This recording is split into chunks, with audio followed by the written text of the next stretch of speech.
Today's episode is presented by Lodestar, the fee experts.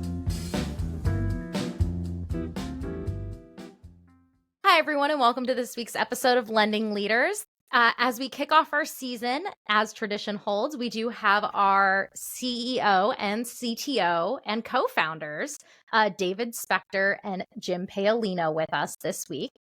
And this week, we're going to talk a little bit about what Lodestar has done to future-proof our business, along with what we've done to kind of react to the last 2 years of the mortgage industry. So, Jim, do you want to go ahead and give me your initial thoughts on that? Sure. I'm laughing at Dave because of both his headset as well as the leaf blower that we're hearing in the background. But thanks back for season 4. I think we do bring Dave on partially as punishment because he did not think that this podcast was going to continue as long as it did. So we make him record a couple episodes a year. And it's a tradition that I feel very strongly about. I agree. But anyway, to answer your question, future-proofing, I'm always a little nervous to say, like, we did something better than anyone else or anything like that. And I think the reason that we've been able to be successful still year over year, not lay off anyone in this market, still grow revenue-wise, is I think around 2021, we realized that we weren't that smart. We basically were growing really fast, and then we realized that it was mostly because of the market. So I think, Dave and I can be pessimistic in those cases. I blame it on Dave's Russian heritage. But I think we're quick to admit that, like, we don't know everything. We're not necessarily, so it makes us be a little more careful with things. I think it's also, a lot of companies get a little too ahead of themselves when things are going well and they think they're going to continue to do well forever and they kind of overreach. We've certainly done that in the past. I think we've been better about that. We've also been incredibly lucky. We're a small company. We have a small bit of market share. So the job that your sales team is doing, Alayna, quite frankly, makes a big difference. And that's the only reason we've been able to grow. We've been lucky that we're a business model that is a little more durable than service companies and mortgage companies and title companies, which are our clients. So there are a lot of reasons that would chalk it up. Our own management having only a little to do, if any. There's like, I think it was the movie's like Smartest People in the Room. Mm-hmm. Yeah, I think we thought we were the smartest people in the room. And we were proven wrong really quickly. Future proofing in this industry, is, I think, pretty much like any other industry, looking forward, trying to automate, trying to simplify. And some things we got right. And there's a reason why we're still around, but lots of things we got wrong. And we were not the smartest people in the room. So, you got to keep trying here. We'll get there. Yeah, and I know we've talked a little bit about some of the mistakes we've made in the past with our biggest mistakes episode. I think one thing to highlight for those who maybe are listening and not watching is Jim and Dave are really great about making sure their employees have everything they need, and they're really bad at making sure they have everything they need. So Dave's headphones are just in rough shape in the best way possible. But I also think that holds true in a lot of ways in Lodestar's business, right? Taking care of employees during tough times. Jim, you mentioned we did not lay anyone off during the last 2 years. How do we take care of employees and kind of retain the staff that we had, and why was that important to you guys? It's our 10-year anniversary, and we've done a lot about what we've learned. And for me, the biggest takeaway is the people. You're nowhere without your people. And I think, quite frankly, the people component and seeing people grow has been the most rewarding part of this process. And, on a more cynical level, unless you have a team that can do other stuff for you, you're going to work forever. Right. So I think it's really important to have a team that can take things on, have a team that is able to grow, and keeping them engaged. I think part of it is giving them more information and letting them see the full picture. So I've found it really good to share what our problems are and have people start with them. And also, I think a lot of people want to grow in some ways, whether it be learn, whether it have more opportunities. So we're starting to get a lot better about providing those as well. Yeah. I think ultimately every business wants to get to that McDonald's model we talked about, right? Where like you can really plug and play anyone in. in a scenario, but we're just not that advanced. So we have a lot of hero model going on still here. And there's lots of heroes at our company because we're all trying to figure out, the new questions, the new fees, the new structures, blah, blah, blah, new processes. Maybe one day we'll get to McDonald's, but we're a long way away there. And the Dave, people that's really, probably the really most poetic thing you ever said. We're just a company of heroes. I think I've said more poetic things. I'm pretty profound. I don't know. I like it. I like it. Thank you.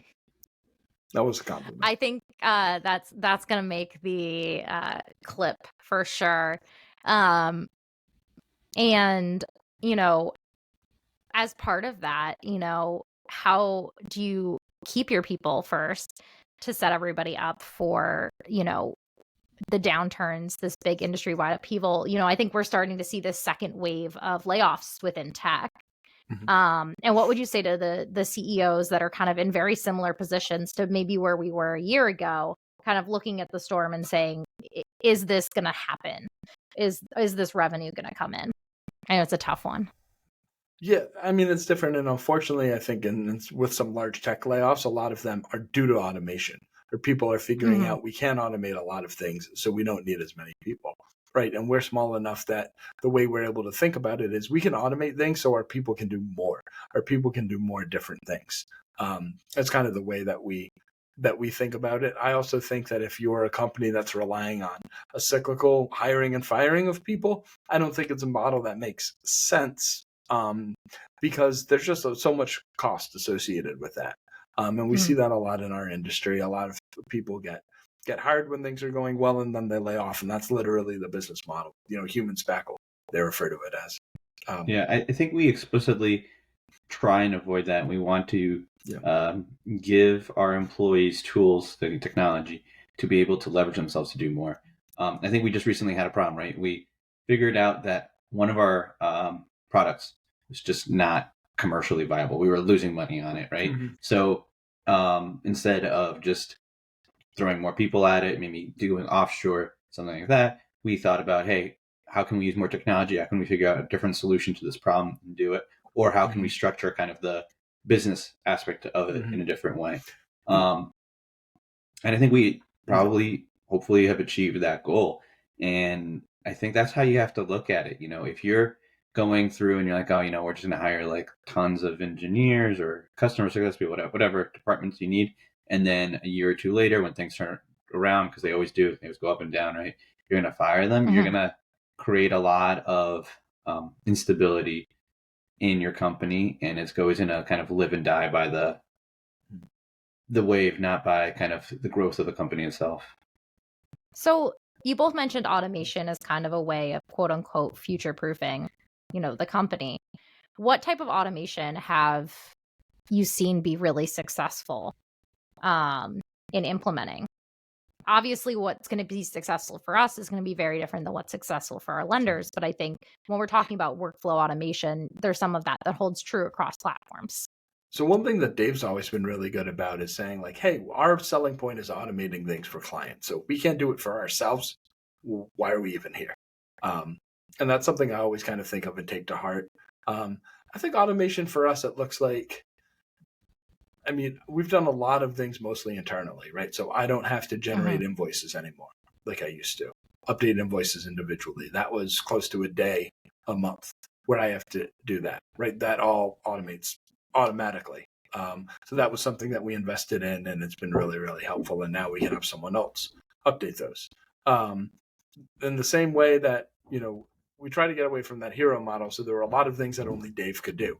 And now he slowly built tools so that someone else can go and do that. So it frees up Dave to go and build other things. It also means that we can have a lot more people doing those tasks. So it becomes more affordable. We can provide better service. The scalability of it is really good. I want to talk about what didn't work, or at least we kind of briefly looked into it didn't work, but it's a hot topic everywhere now. AI, ChatGPT. I think there's like, obviously, like, that's the future. We'll get there eventually, but people are jumping on this boat like way too soon. They think it's already constructed, and it's like, Titanic version 2, except this time it doesn't sink. But unfortunately, I think there'll be a lot of syncing going on. We just for fun, I tested out the ChatGPT system to figure out kind of could it replicate our service, right? Could it give us the answers? And it's so confident, so it gives you this like aurora of like It looks like really good. Yeah, it looks really good, but it's so wrong. And I think AI systems for discrete processes is a long way away still. Not a long way, but it's not just kind of the general kind of plug and play. You can create very specific siloed implicate processes with it, but it's still you can't just say, oh, we're going to use AI and we're fixed all these problems. Like, you don't have to worry about it. Yeah, I mean, I think my team, I might be the most guilty of that. Just because I think there's a lot of tools out there right now specifically for marketing that are a little bit farther along, because to be quite honest, putting one word in front of the other, I can quickly audit that and say, oh, well, these 5 words are wrong. We're just going to update it. We're going to fix it. It can be really helpful to get from point A to point B and get you like halfway there much faster than someone sitting down at a blank document, right? But at the same time, our big thought leadership articles, all of that sort of things are not going to ever probably be generated by AI. But can it read a YouTube video and create a perfectly good transcript and create a perfectly good summary? Yeah, it can. But that's a pretty low level task that I'm, now can pull from a content manager to just run it through and be like, proofread it. Well, one of the nice things about that is now it has your people doing better things. Right now we have our content manager editing more things instead of just doing the, that 0 to 50% creation. So it makes him a little more efficient too. The whole automate to elevate concept. Exactly. And going back to the fact that Lodestar has been around for a decade, obviously technology has changed a lot in our past 10 years. But what do you kind of see what do you see as the biggest thing that you've done to bring us to this point? What would you credit the fact that Lodestar is still here with? I mean, if I'm going to be honest, it's a lot Sure of luck. No. I think there's so many smart people out there that just don't get the shot to try and do something because they don't have the resources or the time or something. And I think we got lucky in the stage of our lives with the opportunity that it came up. And we did work hard. That is an important aspect of it. There's no doubt about it. But, our thoughts and ideas aren't the most brilliant. That there's smarter people out there that could probably do a better job. I mean, even us 10 years later, looking back, we could have done a much better job, right, for what we've learned. And I think it was just, we had that opportunity, like you said, and we just had enough time to figure it out. There's a Vince Lombardi quote I really like: is, "We never lost a game, we just ran out of time." And for business, that's money, right? People just aren't able to figure it out in time, aren't able to get enough traction. And if you have enough time, you can. So we were really fortunate there. And I think we were just able to change things enough too. Like, one of our biggest changes is we weren't selling to lenders for the first few years that we were working. We were selling a much lower priced product, mainly as a website widget. And I think changing that has been one of the best things that we did, and having those integrations. And that's really put us into the unique position that we are in now. Yeah. I mean, there's some mantras that. Yeah. I said, lucky enough to find people like Alayna. Yeah, definitely people. And we were lucky enough. I think actually that's a good point. I think we created a good environment for people to thrive, right? To be better than what we are, or what we can give them. And I think there's some mantras, like you were saying, like automation internally, because that's what we're doing externally. No, we had some good ideas, as few and far between as they are. And I think we've been better, about getting a support system too, from having mentors, from talking to other business owners in the last few years. I think that's really helped us tremendously. And that's something that I'm pretty adamant about. Awesome. And then what are you hoping for in the next 10 years? I know it's crazy to think about. Yeah, I don't know. I would not have predicted where we are. Do you want to shrink it? Do you want to go 5 years? I mean, we have certain aspirations that me and Jim talk about and what we want to do. But like, you know, I think what we want to do is we want to. Jim's kind of he really pushed the kind of concept of like mission and vision, and kind of solidifying that. And part of our mission and vision is being the leaders of the closing cost process in this industry, and that entails not only title fees and transfer taxes, what kind of our bread and butter is, but other aspects such as like appraisal, lender fees, other third-party providers. And I hope in 5 years we're probably doing all of that without any issues and kind of being the leaders there. Yeah, and I think it's creating opportunities by doing that, growing our business, being the dominant player in that space, and then seeing how else we can add value for lenders, and also how else can we create opportunity and values for our team? How can we, if you're not growing, you can't let your team's not able to grow. So continuing to do that and develop folks and get Dave and I in a position where we can continue to find what other new stuff we're going to do, and continue to add maybe different integrations, different products, different data sets, all of those things going forward. Awesome. Well, here's a little bit of an easier question to round us out. Out of the last 10 years, what would you say your favorite memory has been with your time at Lodestar? I think me and Jim talk about this one all the time. It was very early on. We went out to go see a client, and they were much larger than us. And the person was trying to, he basically gave us an offer to purchase us. And we walked in there and he started I'm sure he actually had a wire call that he had to deal with, but he's like, you have $5 million, just wire that, hangs up. And he's like, all right, time to eat my sushi. And he's just we're in a meeting. So it's kind of weird. He's like, I'm sorry, I just got to eat right now. And opens up some sushi and starts just eating it with his hands.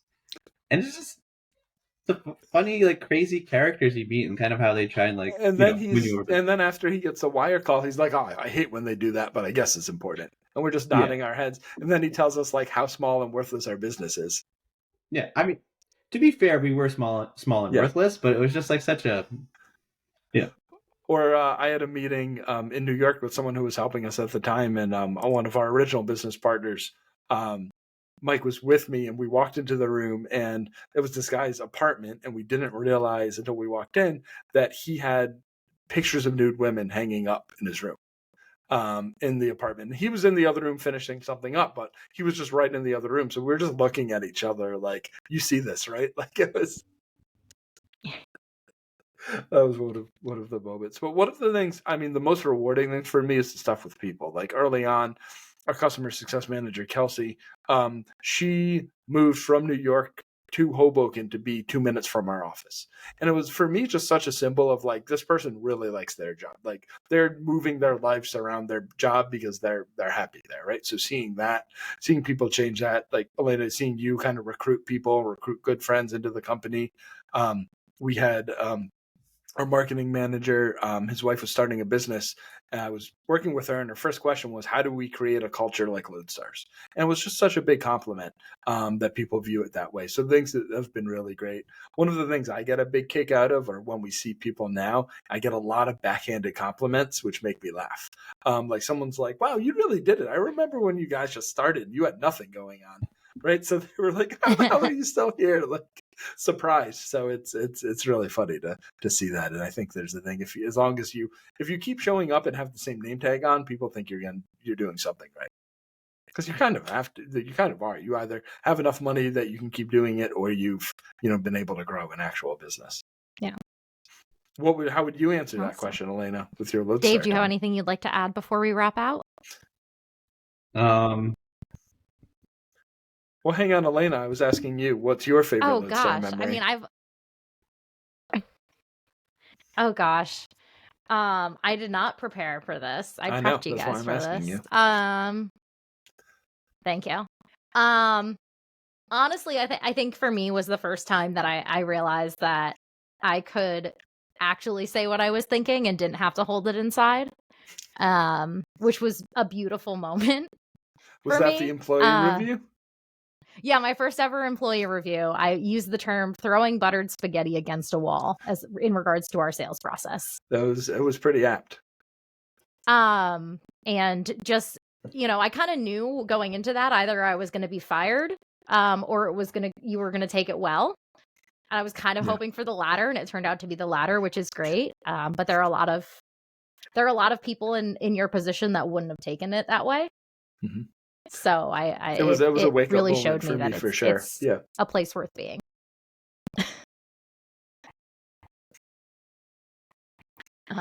So perfect. Well, as we close out here, I would be amiss if I did not promote a couple things that we have going on in the upcoming weeks. October 15th, from 7:30 to 9:30, we will be at Spin Philadelphia, kicking off the MBA annual event with the Independence Block Party, hosted by ourselves, Lender Price, and Be Smarty and Lender Toolkit. We're really excited about it. It's also celebrating 10 years of Lodestar.